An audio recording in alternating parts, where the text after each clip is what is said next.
31 mai 2025, une gravée dans l'histoire du football français. Dans l'arène mythique de l'Allianz Arena à Munich, le Paris Saint-Germain s'est avancé sur la pelouse, prêt à écrire une nouvelle page de son histoire, mais cette fois pas comme prétendant, comme héritier d'un rêve vieux de plusieurs décennies. Le PSG, né en 1970, n'a jamais caché ses ambitions. Très vite, il devient un club phare en France, avec des titres nationaux et coupes, des générations de joueurs qui ont marqué leur époque. Mais en Europe, le sommet restait inaccessible. Même lorsque les projecteurs du monde entier se sont braqués sur Paris, après l'arrivée des Qataris en 2011, même avec des stars planétaires comme David Beckham, Zlatan Ibrahimovic, Neymar, Kylian Mbappé ou Léo Messi, la Ligue des Champions restait inaccessible. En 2020 aurait pu être l'année du sacre, mais la défaite face au Bayern Munich en finale avait brisé le rêve. Mais le PSG n'a jamais abandonné. Année après année, le club a continué à se construire. Il a appris de ses échecs, repensé son projet, misé sur la jeunesse, sur l'équilibre, sur l'esprit d'équipe, plus que sur les noms.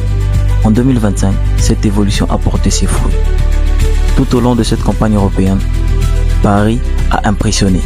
Des phases de groupe maîtrisées, des éliminations brillantes contre des géants européens. Une demi-finale allaitante et enfin la grande finale contre l'Inter Milan. L'Inter, solide, expérimenté, champion d'Italie, ne comptait pas faire des cadeaux. Mais ce soir-là, à Munich, c'était le PSG qui avait rendez-vous avec son destin. Un match tendu, intense, marqué par une rigueur tactique et une volonté de faire. Les Parisiens ont montré une maturité nouvelle, une force mentale que le club n'avait jamais vraiment su imposer sur la scène européenne.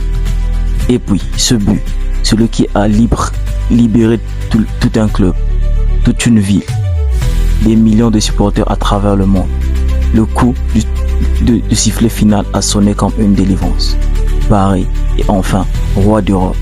Ce n'est pas seulement un trophée, c'est la récompense d'un parcours lent de 55 ans.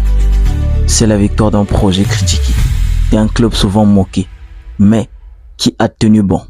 C'est une génération de supporters qui peut enfin dire on l'a fait.